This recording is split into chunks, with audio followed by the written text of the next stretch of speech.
Continuando nossas explanações sobre nossa investigação sobre a providência divina,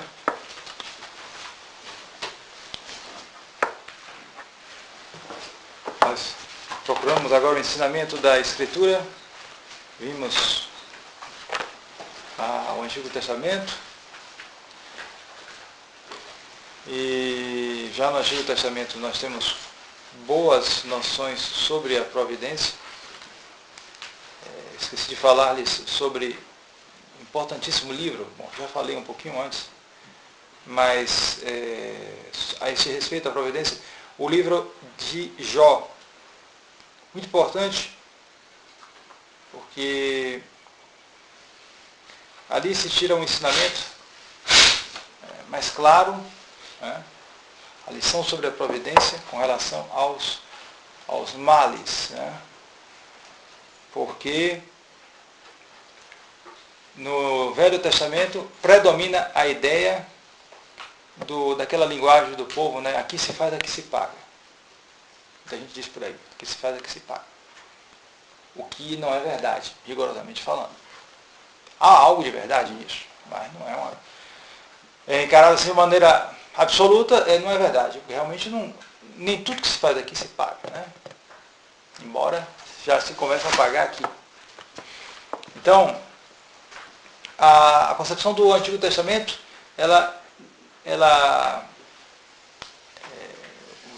os judeus, né, na Antiga Aliança, eles tinham muito essa noção, que os males eram para justamente uma punição do pecado. E Jó é justamente um exemplo de um justo que é punido.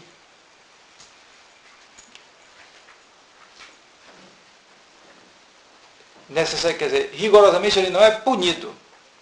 Ele parece ser punido. Né? E a gente sabe a história dele, ele perde tudo que ele tinha, depois ele tem uma provação maior ainda, onde nele próprio, uma doença terrível o atinge. E aí chegam aqueles amigos dele, que são justamente, têm aquela mentalidade, né? De que interpretam na maioria das vezes, né?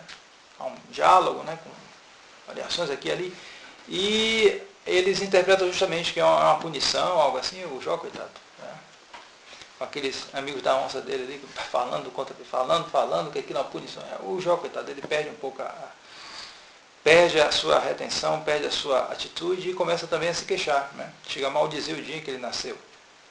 E aí nosso show dá uma lição para ele, né?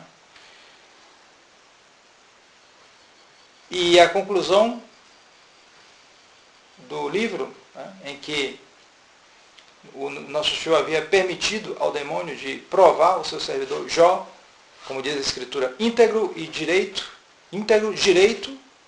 reto e distanciado do mal. A conclusão, ele já um tanto antecipa o Evangelho, né? Deus envia tribulações aos homens, não somente para os punir de seus pecados, mas para os provar como o ouro na fornalha. E para fazer as virtudes crescerem. É a chamada purificação do amor. Na vida espiritual do cristianismo, do catolicismo, isso será fundamental. Fundamental. Qualquer um que estudou um pouquinho de teologia cética e mística sabe que o papel da purificação é essencial. Você só cresce na vida espiritual pela purificação. Você não cresce porque você aumentou os seus conhecimentos de teologia, ou porque você chegou a conhecer mais línguas sagradas, ou porque você realizou um sermão magnífico que todo mundo ficou embasbacado, né? Eu lembro, por exemplo, o Monsenhor Dupalum, que era tão liberal, né? Mas ele pregava muito bem, fazia discursos assim, muito extraordinários, né? Mas quando ele estava por morrer, ele agoniado, muito atormentado com o temor da morte. Então, os que estavam em torno dele, os amigos, para consolá-lo, não, lembre-se dos seus sermões, como fez bem, porque ele pregava havia coisas interessantes que ele pregava, assim. Então, o Monsenhor de Palu respondeu, se se Deus não me falar dele, não serei eu que vou falar. Para ele não valia mais nada aquilo ali. Ele estava com medo da hora suprema que ele estava para morrer. Então não é isso que faz crescer. O que faz crescer, normalmente, são as purificações. Na purificação que nós passamos das chamadas 3 idades da vida espiritual. Da idade dos iniciantes para a idade dos proficientes, dos que estão progredindo na vida espiritual, a via iluminativa. E depois para uma purificação maior ainda, mais terrível ainda, para a via unitiva, a via dos perfeitos. Pela purificação. E essa purificação é a purificação do amor. Por quê? Porque, em geral, essas pessoas são justas. Eles não estão andando uma vida de pecado, perdida por aí, por isso Deus vai castigar. Não, eles já são convertidos, eles querem. Só que eles não são totalmente convertidos. Conversão é um ato pontual de alguém que sai do pecado, que se decide a sair do pecado para entrar na vida da graça. É um momento especial, sem dúvida. Mas a conversão também nos acompanha toda a vida. Nós temos que se converter sempre, porque sempre a conversão comporta esses dois movimentos. Distanciar-se do mal e voltar-se para Deus. Sempre comporta esses dois movimentos. E a gente está sempre tendo que se distanciar dos nossos pecados. E temos que nos voltar para Deus. Já que se acercar de Deus é como subir a uma montanha. Então, esse movimento é constante. Então, há justamente esses dois movimentos de conversa. De se distanciar da criatura, de se voltar para Deus. E isso comporta sempre uma purificação. Uma purificação que é justamente a alma fica como o ouro que vai se purificando na fornalha. É o fogo. É o fogo que purifica o ouro. Quanto mais purificado, mais o ouro é de valor. E então isso não era muito compreensível para os povos antigos. Uma pessoa que andou direito, que fez o bem, e de repente cai naquela miséria, tudo. E o que é isso? Difícil, o judeu também não entendia muito não. Tanto é que essa ideia prevalece até hoje entre os judeus infiéis, talmudistas. A riqueza é um sinal para eles de que eles estão em graça. Incrível, né? Estado de graça. Está pesando o bolso, é estado de graça. E essa ideia passou para o protestante. Atenção, essa ideia passou para o protestante. E por isso você vê até hoje, nesse Brasil em estado de apostasia, às vezes você vê tanto carro bonito, tudo, e você vê Deus é fiel. É uma ideia calvinista. Deus é fiel, olha aí a prova, olha o carro. 120 mil reais à vista. Deus é fiel. Calvinismo. Judaísmo talmúdico. Isso. Eles conseguiram inocular no cristianismo essa ideia, que provocou essa heresia, e eles apoiaram os judeus até não poder mais. Eles viram que era por aí. Eles tinham que apoiar esse pessoal aí. Quando eles tentaram influenciar na Espanha, em Portugal, tentaram influenciar e viram que não dava, eles se apossarem da Espanha, então eles viram, não é por aqui, esses heréis aí, pessoal aí. É verdade que Lutero tinha uma raiva daquelas de judeus, ele até escreveu um livro chamado Dos Judeus e de Suas Mentiras. Não sei se está censurado por aí, é o livro de Lutero. Ele escreveu esse livro, Dos Judeus e de Suas Mentiras. Mas os outros que vieram, os outros protestantes, eles se deixaram levar por isso, e o judeu viu que não é aí, é esse pessoal aí, não, a gente se junta com esse pessoal, não é com o católico. Não, melhor aí a gente tem mais chance. E por isso se sabe que os judeus apoiaram fortemente a invasão holandesa aqui no Brasil, lá no Nordeste, né? No Nordeste, até hoje a gente tem muita gente cabeça chata, né? Lourinho assim, com cabeça chata. É descendente de holandês lá, pessoal lá. Século XVII, tiveram na Bahia, Pernambuco, foi uma briga daquelas. E foi isso, o judeu estava lá apoiando os holandeses. Apoiaram os holandeses. Né? Eles fizeram até uma sinagoga lá em Recife, tudo. Apoiaram o tempo todo. Então, essa ideia de que todo mal é uma punição. Se tem um mal aí é porque alguém fez mal. Às vezes até pensavam que era um antepassado. Ah, mas eu não fiz mal. Não, então foi seu pai ou seu avô que fez alguma arte aí, você está pagando. Não. O livro de Jó já anuncia isso. Essa nova perspectiva mais elevada da purificação. E no Evangelho, isto entra de uma maneira muito, muito forte, muito bela. Nosso Senhor, no Evangelho, eleva as almas à contemplação do governo divino, levando-nos a estar atentos à ordem admirável que existe nas coisas sensíveis e nos fazendo entrever que, por maior razão ainda, deve haver uma ordem providencial nas coisas espirituais.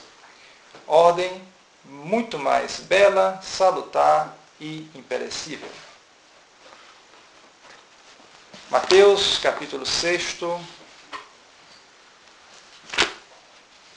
versículos 26 a 33. São célebres esses discursos, já foram lidos muitas vezes, mas nós não devemos jamais nos cansar da Sagrada Escritura e, em particular, dos Santos Evangelhos. Nosso Senhor Jesus Cristo, nosso Criador e Salvador, que está falando. Então, nós devemos ter sempre isso, ler, porque é uma palavra que tem uma riqueza infinita. Ler, reler, reler. É um alimento para a alma. Olhai para as aves do céu, que não semeiam, não ceifam, nem fazem provisões nos celeiros, e contudo vosso Pai Celeste as sustenta. Porventura não valeis vós muito mais do que elas? Qual de vós, por mais que se afadigue, pode acrescentar um só côvado à duração da sua vida? E por que vos inquietais com o vestido? Considerai como crescem os lírios do campo. Não trabalham nem fiam.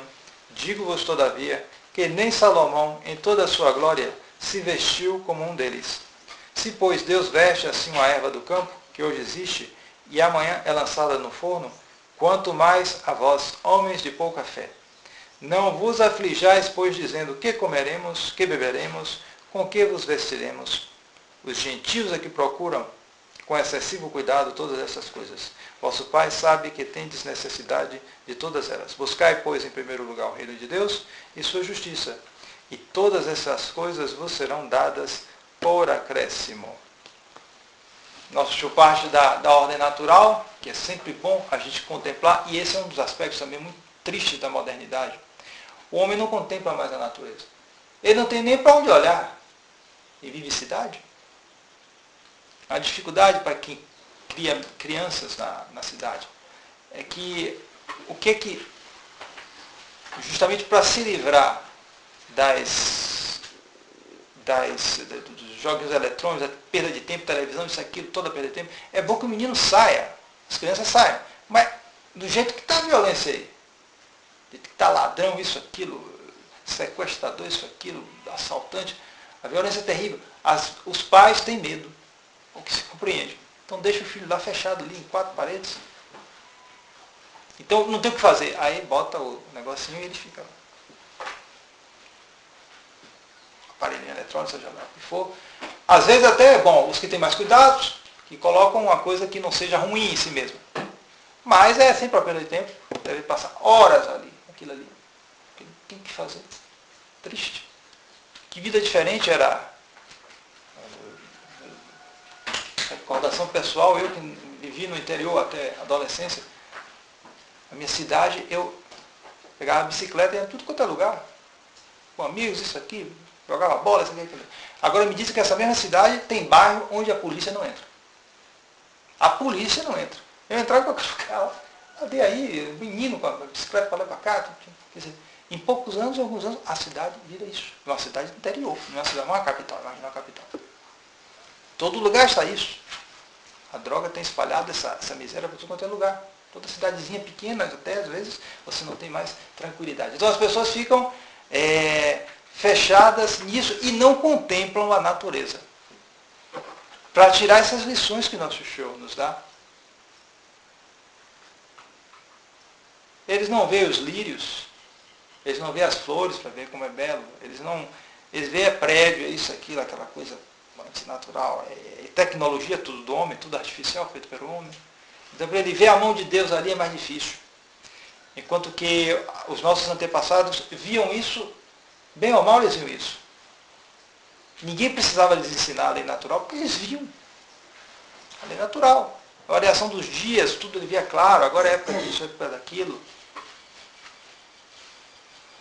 A ordem natural das coisas, como uma coisa concorre para outra, eles conviviam com aquilo, ninguém precisa ensinar isso aí, eles aprendiam na vida deles.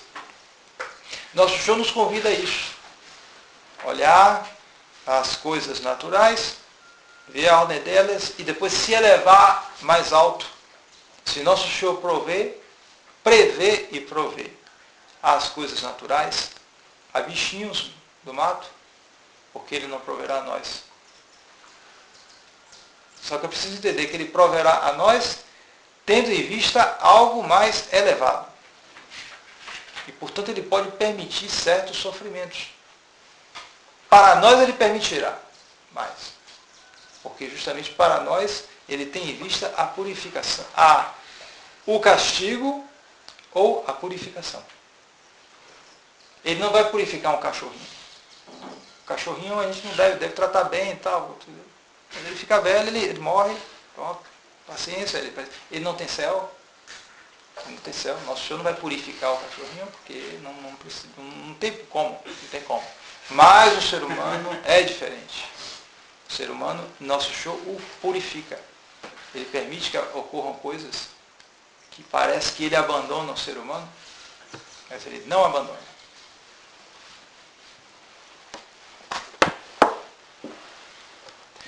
Os exemplos dados, agora essa citação de São Mateus, mostram que que a providência de nosso Senhor se estende a todas as coisas e dá a todas as coisas o que lhes convém, segundo sua natureza.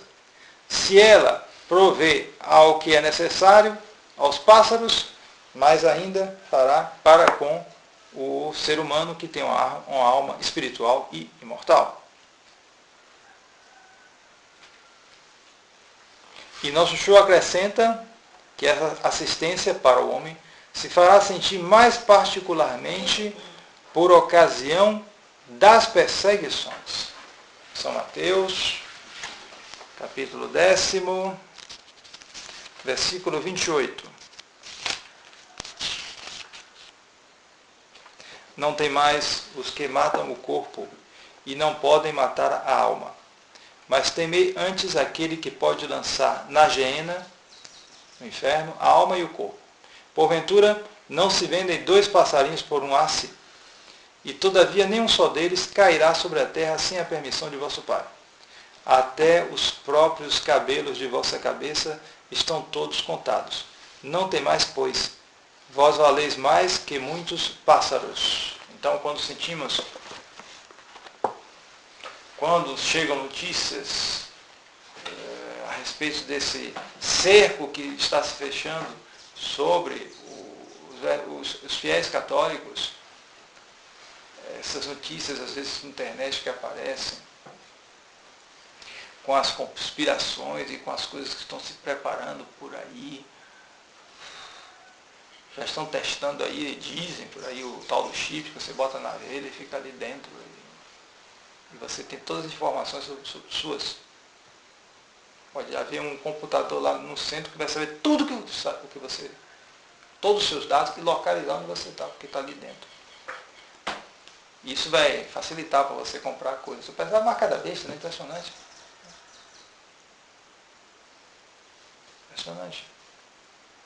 Esses todos esses sinais de conspiração, de complôs ou coisa parecida, todo esse cerco que vai se fechando sobre o ser humano, a liberdade vai diminuindo cada vez mais, no bom sentido da palavra, e o vício vai tomando conta de tudo, entrando nas famílias, etc. Então, isso é uma perseguição.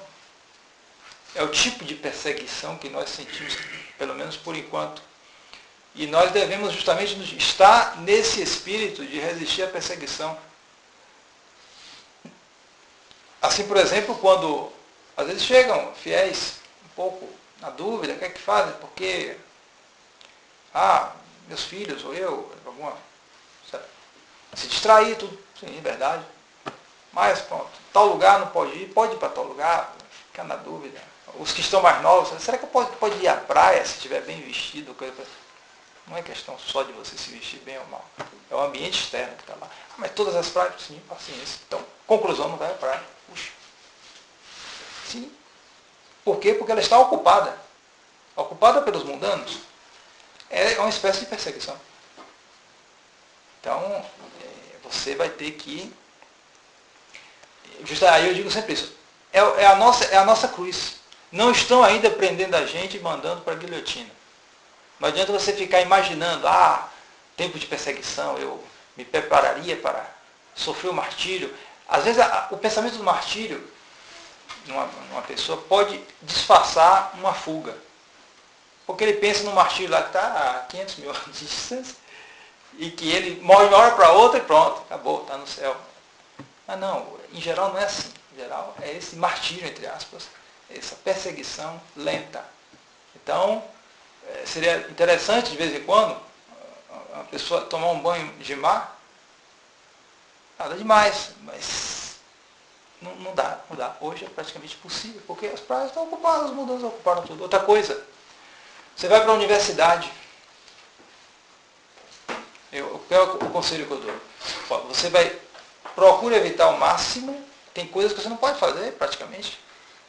E você, se for para uma coisa menos ruim, você vai ter que estudar 2 vezes. Você vai ter que estudar, aprender aquilo que está sendo ensinado, que não presta, e vai ter que aprender o que presta para refutar o que não presta. Estudar 2 vezes. Até isso. Outro dia estava me dizendo um fiel dizendo, ele faz o que na universidade? Inglês. Inglês.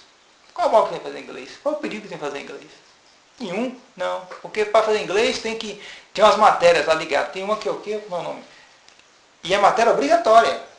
Literatura e construção da nacionalidade. Pronto. Só fala o que não presta. Só fala o que não presta. Isso aqui tudo é cultura, não sei o quê, então tem que desconstruir para construir. Agora, a gente podia perguntar, em nome de que cultura você quer destruir para construir? Mas não tem critério nenhum, é uma degeneração intelectual completa. E a mulher fala isso, fala aquilo, e ele tenta, fez até um texto para tentar, mas se esse texto for espalhado, pode dar até processo. Talvez. Diz aí. O que é isso? Perseguição. Perseguição? Essas são as perseguições que nós sofremos agora. Não adianta ficar imaginando um cadal falso para botar todo mundo, levar na guilhotina, todo mundo para o céu de uma hora para outra. Não, vai ser assim. A nossa perseguição, pelo menos por enquanto, será essa, de dia a dia, né, para os leigos. Às vezes até, eu acho que é pior até para os leigos, né, do que para os religiosos. E, em particular na nossa situação hoje, né, esse ser apontado, assim, ser os que estão na vida mais ativa, os padres e os meus fiéis, sofrem isso, essa perseguição agora da parte da fraternidade que está se aproximando do acordo, né, e, portanto, não está querendo aqueles que resistem e perseguem. Há notícias aí de perseguições, às vezes até com sacramentos. Nós aqui no mosteiro estamos mais tranquilos, nos nossos respectivos mosteiros. Mas sempre há alguma coisa. Sempre há alguma coisa. Então, lembremos-nos dessa palavra de nosso show. Especialmente na perseguição, essa assistência se sentirá mais particularmente.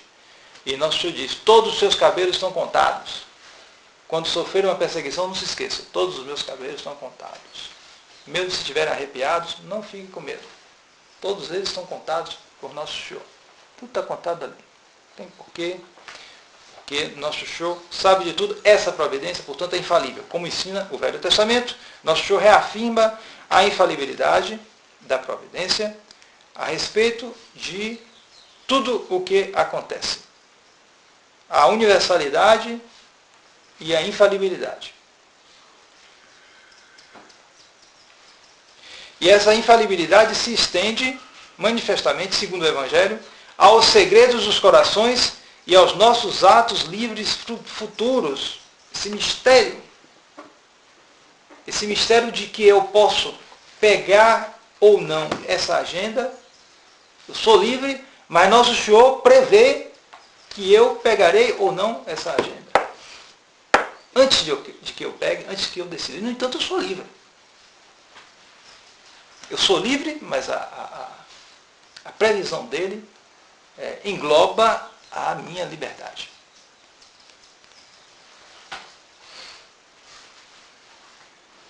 Na verdade, eu vos digo, um de vós me trairá, disse nosso Senhor em São Mateus, capítulo 26. Anunciou também a São Pedro que ele o renegaria.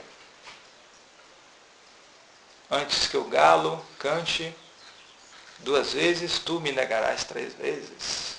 E foi assim mesmo. E olha que não havia nenhuma disposição naquele momento para isso. Tanto é que ele até São Pedro reagiu depois, cortando a orelha do soldado. Portanto, ele estava disposto a enfrentar mesmo a briga. Ele não estava falando da boca para fora. Não. Ele não estava falando da boca para fora. Ele estava falando decidido e estava preparado. Só que o preparo dele não era suficiente.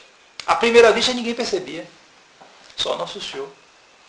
Que previu contra todas as aparências, que lá no momento ele ia fraquejar. Ele fraquejou diante de uma mulher, né? Começou a falar, cala a boca, a mulher falando. Aí ele perdeu a cabeça e começou a dizer, diante de uma mulher. Ele que tinha, há poucos instantes, cortado a orelha de um soldado. Dos soldados do Sanedrim, né? Ele tinha feito isso, mas depois ele fraquejou. Só nosso Senhor, com sua ciência divina, universal e infalível, que previu um ato livre, e que nenhuma disposição deixava, porque às vezes há pessoas que prevê. O demônio pode fazer falsas previsões, em cima de aparências.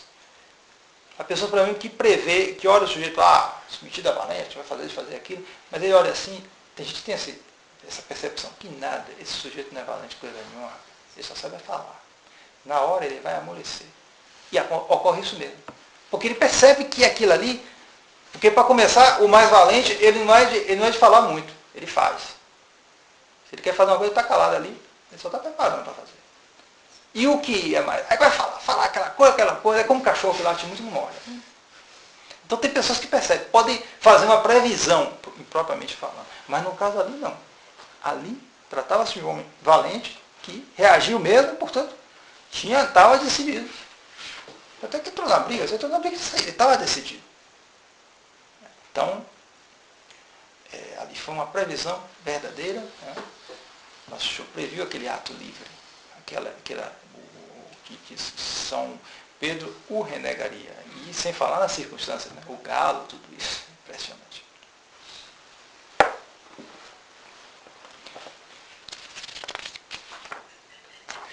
Bem, agora, e toda essa, só para terminar, no caso aqui do Novo Testamento, toda essa infalibilidade, toda essa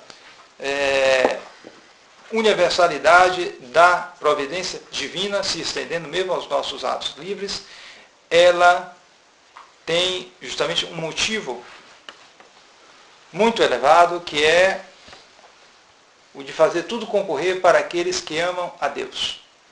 Tudo foi criado para a glória de Deus. Então, nosso Senhor quer que o número dos predestinados se complete durante a história. Nosso Senhor quer reinar, como eu disse, né, assim na terra como no céu. O céu é o primeiro lugar, o principal é o céu. Aqui é só a estalagem, né? O tempo que a gente passa aqui, para obter o céu. Né? Então, ele tem em vista isso. Aqueles que vão glorificá-lo. Aqueles predestinados que vão glorificá-lo. Então, tudo concorre para eles, para os que amam a Deus, diz São Paulo. Esse é o motivo mais elevado, né, de tudo isso, toda essa história da salvação. Né? Nosso Senhor quer aqueles que vão glorificá-lo e que darão mais glória a Deus, né? E de tal maneira que a glória que será dada a Deus, inclusive pelos que forem condenados, que darão a glória a Deus contra a sua vontade, lá encerrado nos infernos, mas darão glória no sentido de que confessarão a sua justiça. Ninguém, não vai ter nenhum protesto, não há nenhum protesto propriamente dito, ninguém no inferno protesta contra a justiça de Deus. Eles têm raiva, ódio, mas ninguém diz que eu fui injustamente condenado, eu não sabia, me condenou sem eu saber de jeito nenhum. Ele diz isso não, eles sabem que eles pecaram, que eles merecem aquilo, eles têm ódio, mas eles sabem que eles merecem. É o contrário. No inferno é assim, mas na terra é o contrário. Podem ver as doutrinas gnósticas. A gnose é, digamos assim, o evangelho da contra-igreja. E a gnose ela ensina que o homem é como se fosse algo que deu errado. Como se fosse um erro de Deus. Portanto, a doutrina do protesto. Como ele deu errado, a culpa não é dele. Se ele faz as artes dele aí, a culpa dele é que ele saiu errado. A culpa só vai ser de Deus. Impressionante. No inferno não. No inferno não tem gnóstico não. Todo mundo confessa ali a verdade, fica com raiva, sofre, ódio, sim. Mas eles confessam a verdade. E assim, de certo modo, dão glória a Deus, que tira mais glória do que haveria certamente se não houvesse o pecado. E daí aquela afirmação da igreja, Félix, culpa. A culpa feliz? Não, porque nosso Senhor conseguiu tirar um bem maior daquele mal. Bem, agora, descendo um pouco da Sagrada Escritura, e se falará um pouco em termos de filosofia, da prova racional da existência da providência. Essa prova aqui se divide em uma prova a posteriori, a partir dos efeitos, e uma prova a priori. A prova a posteriori, justamente, ela se baseia na observação da criação e proclama aquilo que é dito na Escritura. Celi enarrant gloriam Dei. Os céus contam, nos narram a glória de Deus. E o firmamento anuncia a obra de suas mãos.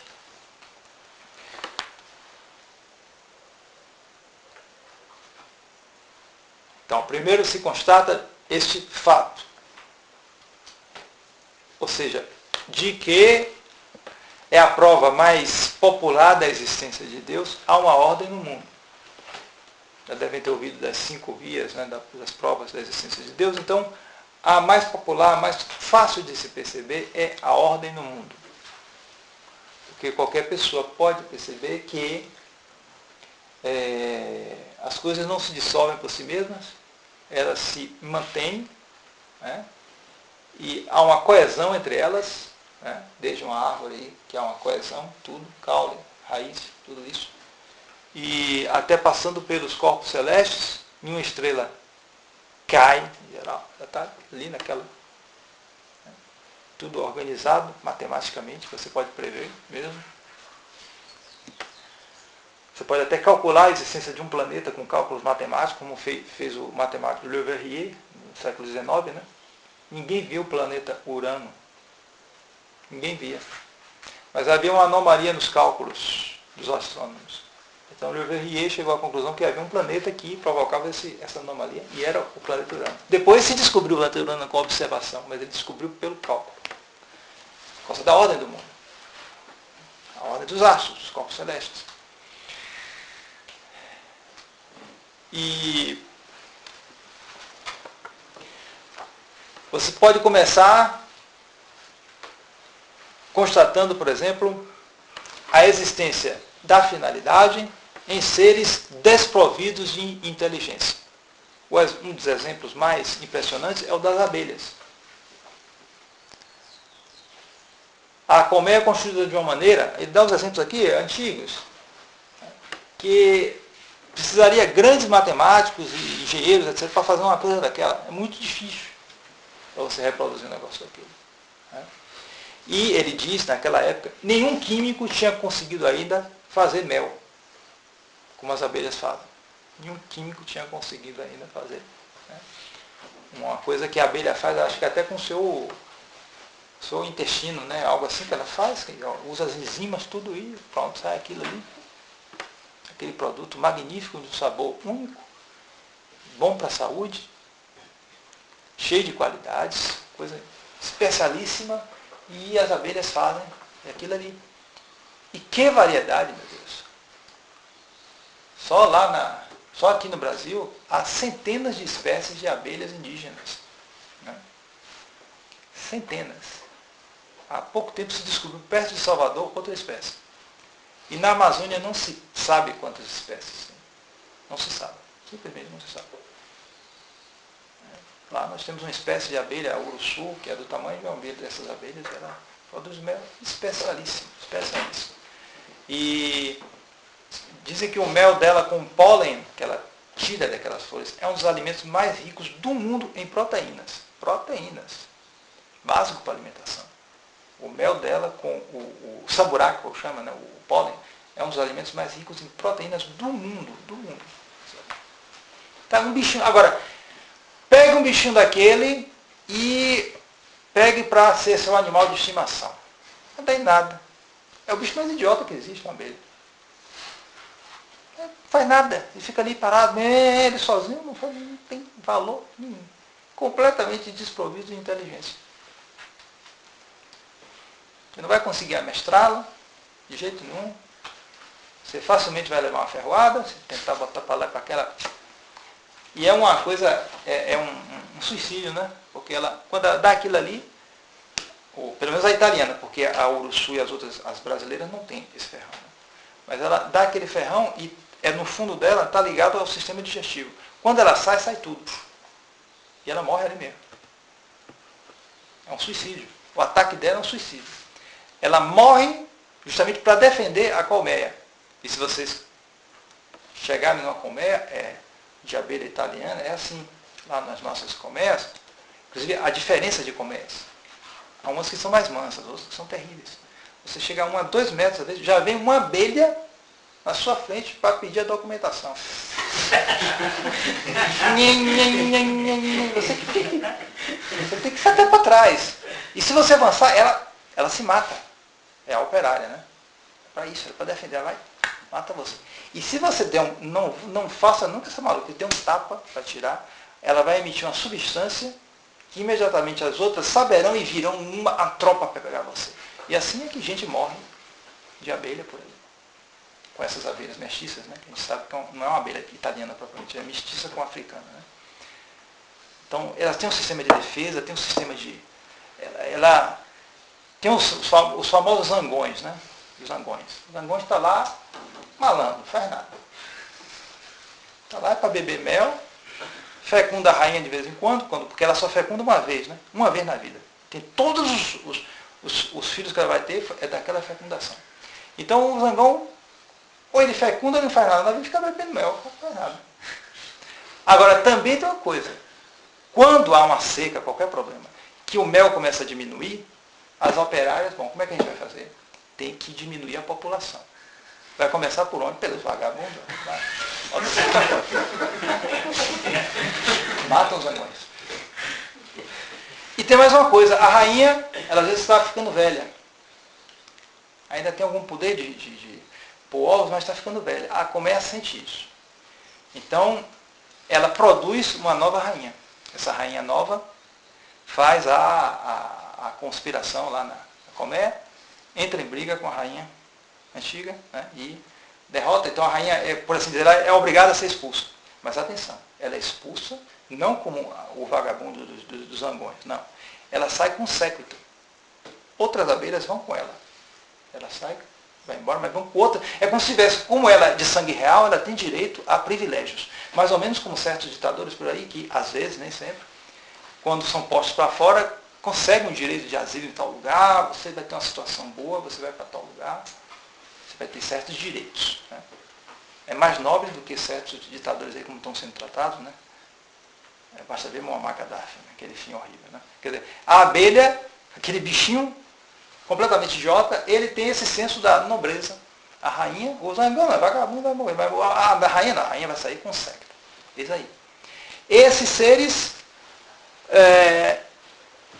tudo isso que voltou neles, porque eles não têm inteligência, mas há uma inteligência nele que ordena os meios em vista de um fim. Porque a ordem sempre é uma disposição em vista de um fim. Você olha primeiro o fim. O fim é o primeiro na intenção e o último na execução. Mas ele tem que estar primeiro na intenção, senão não vai ter execução nenhuma. Então, o ser inteligente, ele tem um fim em vista. Ele já organizou a coisa antes que seja executado. Mas nesse caso, esses seres não têm inteligência. Então, quem colocou essa coisa, essa pré-condição, esse fim anterior que colocou primeiro, em vista do qual eles agem em conjunto. Embora individualmente eles não sejam nada, mas quando eles se juntam, é um negócio impressionante. Parece um cérebro. Não dá para... É a finalidade posta por Deus na sua criação. Nesses serezinhos que não têm inteligência. Outros exemplos podem ser dados nas plantas.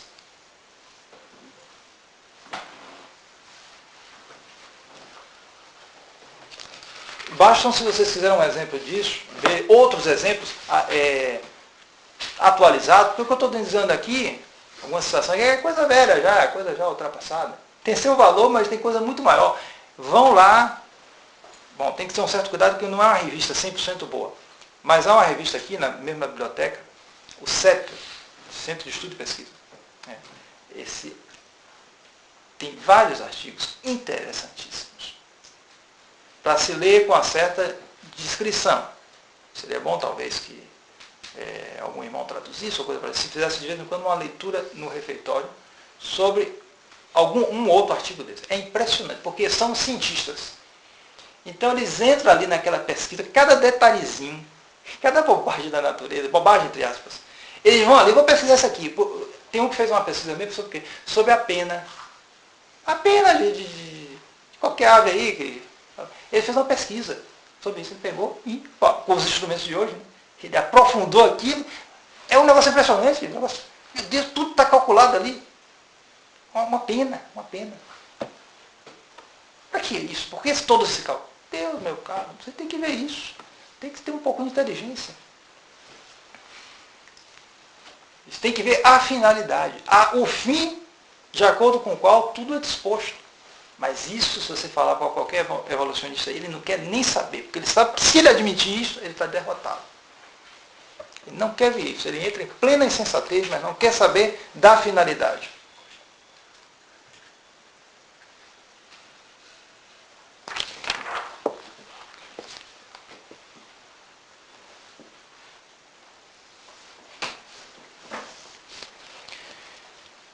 Então, a partir da criação, nós temos uma prova da providência divina, examinando o que foi criado, e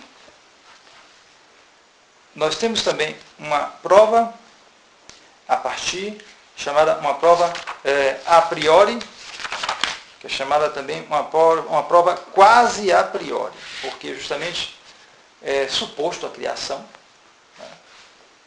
Uma vez admitida a existência de Deus, causa primeira essa prova procede por dedução de que Deus é uma causa inteligente.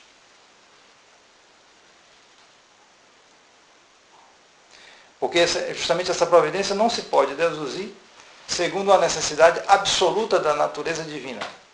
Porque ela supõe que Deus quis livremente criar. Atenção, não foi uma criação obrigada. Deus criou porque Ele quis, por bondade dele. Bonum diffusivum est. Ele quis livremente difundir o seu bem, fazer o seu bem participado nas criaturas.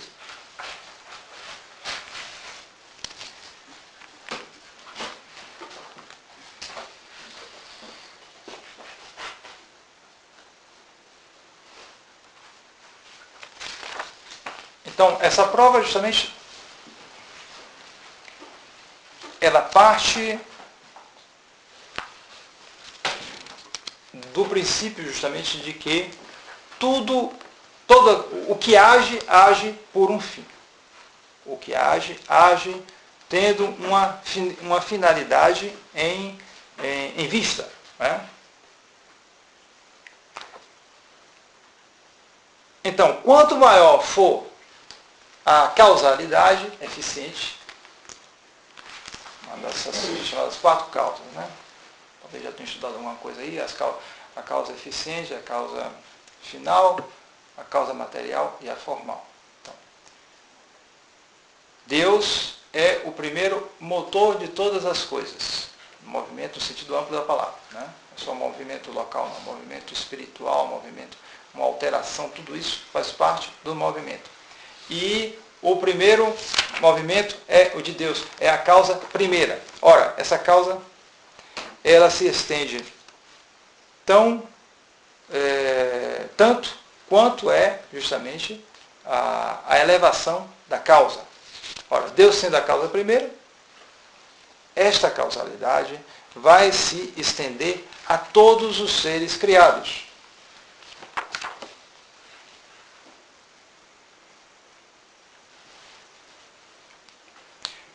Como bem mostra Santo Tomás, Deus quer os outros seres porque Ele é o soberano bem e que o bem, por sua natureza, é comunicável ou difusivo de si mesmo. Assim, Deus quer comunicar a outros, além de si mesmo, uma participação do bem que está nele. Ele se ama a si mesmo como fim e os outros seres como ordenados a ele, a manifestação de sua bondade.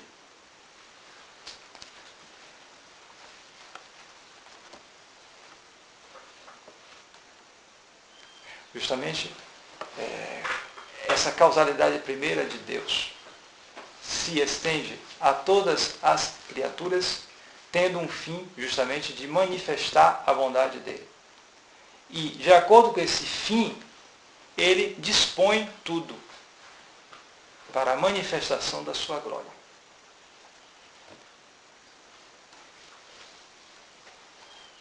É daí que você se explica, por exemplo, que todos esses seres, às vezes, não têm nenhuma função especial na natureza.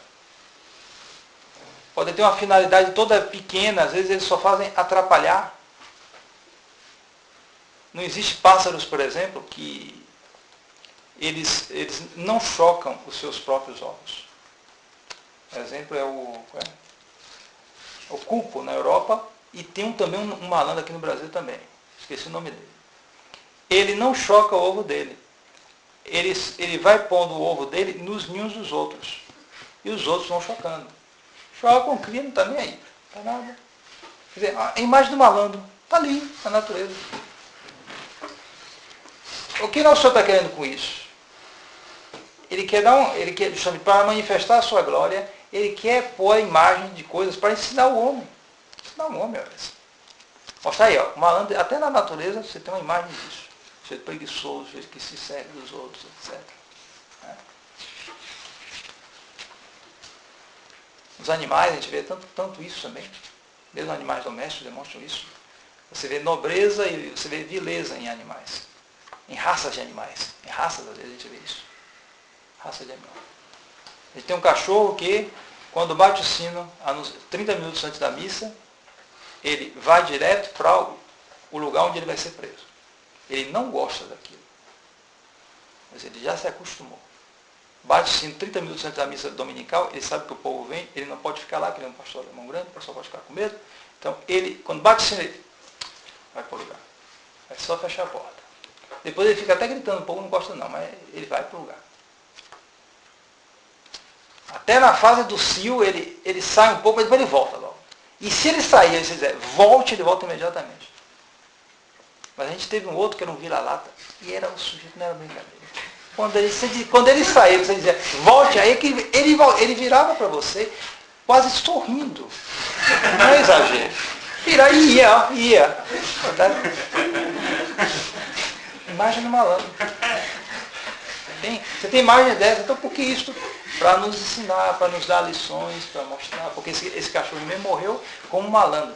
Apanhou dos outros, quando estava velho, apanhou dos outros e morreu em consequência disso. Na malandragem. Então, olha, tá vendo aí, ó?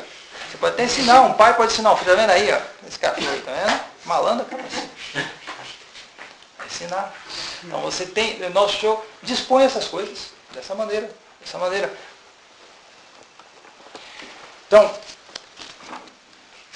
na próxima, amanhã, nós veremos as objeções à providência.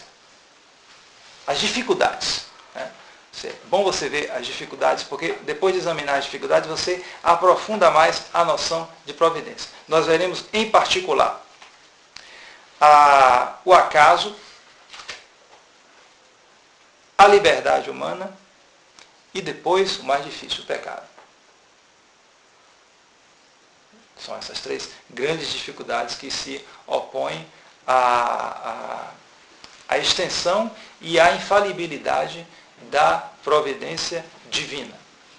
Para depois, se tivermos tempo, ou nessa terceira, ou numa próxima quarta aula, nós um pouco faremos uma aplicação para o nosso estado presente. Quer dizer, vemos os sinais da providência no que está ocorrendo entre nós atualmente.